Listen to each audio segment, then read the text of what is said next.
right, so we've got to talk about this whole LeBron and Stephen A thing, right? It's just everywhere you look. Yeah, it's really kind of blown up, hasn't it? Totally. And, to get a better handle on this, I think it's really helpful to bring in the perspective of, well, someone who's been there and done that, right? I mean, Charles Barkley. Oh, absolutely. Yeah. He was on the Dan Patrick Show recently, and he had some things to say. Yeah, and that's kind of what we're going to be diving into today, right? Like, what's Barkley's take on all of this? Who does he think's at fault? All that. Yeah, and even some wider thoughts on this whole world of media attention and criticism these days. I mean, it's a different beast now, isn't it? Completely different. We'll also need to talk about Brian Windhorst a bit, too, since he kind of got pulled into the mix. Yeah, he did, didn't he? Our goal here is to, really try to understand where Barkley's coming from, and see what that can maybe tell us about these big names in sports and how this whole media machine works. LeBron, he's too big to be that type of bully. To bully Stephen A. and to bully Brian Windhorst. Brian Windhorst is a sweet person, man. He's just trying to do his thing. And I've always liked LeBron, but him being a bully, it turned me off. I didn't want to address it. Yeah, sure. I didn't want to address it. I wasn't going to address it.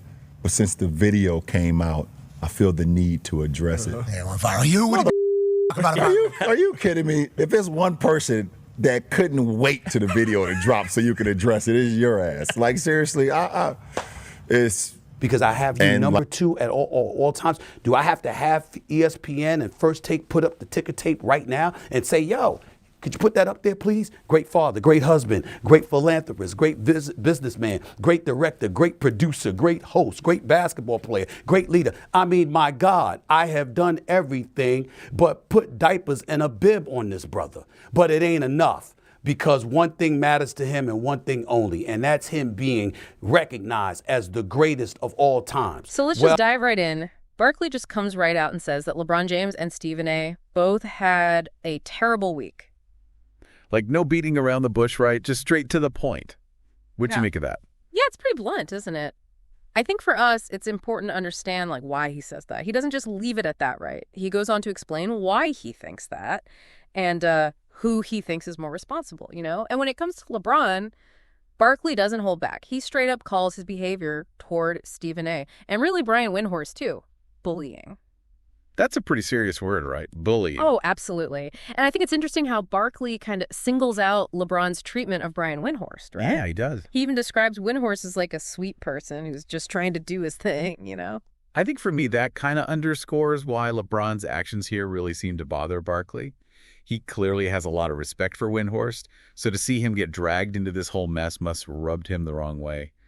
What do you think? I totally agree. I think it shows you that Barkley isn't just criticizing media personalities clashing in general. That happens all the time. Oh, yeah, for sure. His defense of Windhorst, who Barkley sees as just doing his job, adds this whole other moral dimension to his critique of LeBron, right? It suggests to you that Barkley's seeing a power dynamic at play here, with LeBron maybe using his influence in a way that Barkley finds inappropriate. Yeah. No, let's talk about Stephen A. for a sec. Barkley doesn't exactly let him off the hook either, but the criticism's a little different, right? He describes Stephen A.'s response, which apparently involved going on Gilbert Arenas' podcast and basically talking tough, as lame and weak. And he even says, and this I thought was really telling, Stephen A.'s a good dude, man. For him to react to LeBron like that, you're better than that. So it seems like Barkley had higher expectations for Stephen A. maybe, he expected him to handle things differently. Yeah, I think there's a sense of disappointment there, right? Barkley's saying, look, you're Stephen A. Smith, you should be able to rise above this. I think it raises a good question for us, though. What are we supposed to expect from these media figures when they themselves become part of the story? It's tricky. Really tricky. Now, as for who started this whole thing, Barkley's pretty clear. He says flat out that LeBron started the bullying during his appearance on Pat McAfee's show. He even goes as far as calling LeBron a control freak who knows everything he's doing. And that's pretty harsh, right? It suggests that Barkley thinks LeBron knew exactly what he was doing. I think that accusation, if you can call it that, is really important to understanding Barkley's whole perspective here. He doesn't see this as just some random outburst of animosity. Yeah. He's pinning this on LeBron, seeing his appearance on McAfee's show as the thing that set it all off. And by calling LeBron a control freak, He's highlighting that LeBron's very aware of his power, of how people are going to interpret what he says. And in Barkley's view, nobody wins here.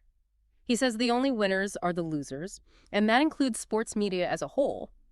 He's bummed that LeBron, the biggest star in the game, and Stephen A, arguably the biggest star on TV, both end up looking bad because of this. Yeah, I think that tells you something, right?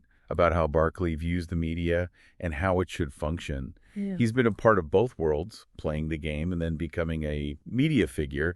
And I think he probably feels a responsibility, to maintain a certain level of respect, even when there are disagreements. Like everyone should be striving to keep things at a certain level. Absolutely. But Barkley then goes into detail about how Stephen A's reaction actually made things worse. He talks about the apology Stephen A had to make for something he said about LeBron and Kobe Bryant's memorial. And Barkley's just floored. He even says, dude, what the hell are you doing? Like, he can't believe it. What do you make of that reaction? It's like a what are you thinking kind of moment. True, really. yeah.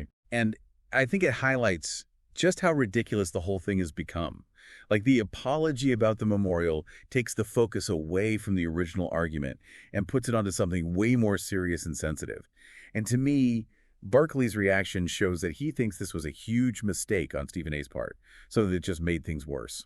Now, Barkley does acknowledge that both LeBron and Stephen A probably know that their back and forth is getting a ton of attention, but then he asks this really interesting question. Is it good attention? And I think that's key, right? There's a difference between just being in the news and the type of attention you're getting. Like, are people talking about you for the right reasons? Yeah, that's a really important point, right? Especially now with social media and everything. It's not just about getting your name out there anymore. It's about the kind of image you're creating. Is it positive, or is it contributing to something negative that could actually hurt you in the long run? Totally. And that brings us to Barkley's own philosophy on criticism. He says his approach is all about telling the truth, but not making it personal. And he contrasts this with how LeBron and Stephen A have been handling things.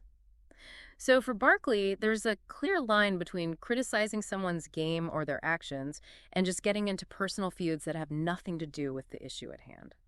Yeah, and I think that goes back to what we were saying earlier about how Barkley views the media, He's from a different era, and back then it was more about the analysis, the performance, and the context, not personal attacks. Right. Barkley doesn't shy away from calling out social media either. He's worried about what he calls every Tom, Dick, Harry, and Louise having an opinion online and making things even worse. He compares this to how things were in his day, where publicity, whether good or bad, was dealt with differently. Yeah, I think Barkley's hitting on something that a lot of people are thinking about these